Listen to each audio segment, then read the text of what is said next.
Tribuner sebanyak 9.000 tentara Rusia dikerahkan ke Belarus.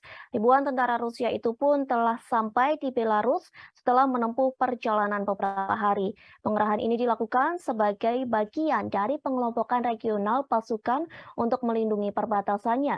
Kabar ini diungkapkan Kepala Departemen Kerjasama Militer Internasional Kementerian Pertahanan Belarus, Valery Revenko, di akun Twitternya.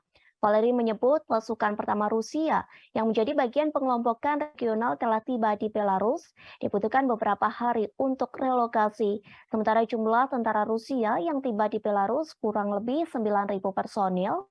Pekan lalu Presiden Belarus Alexander Lukashenko mengatakan bahwa pasukannya akan dikerahkan dengan pasukan Rusia di dekat perbatasan Ukraina.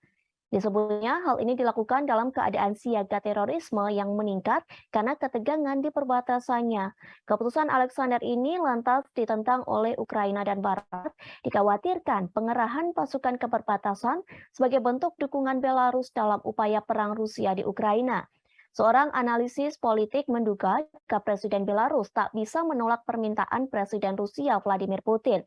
Pasalnya Belarusia bergantung pada Rusia secara politik dan ekonomi. Bahkan dukungan Putin membantu Alexander pertahanan dari proses masa pro-demokrasi pada tahun 2020.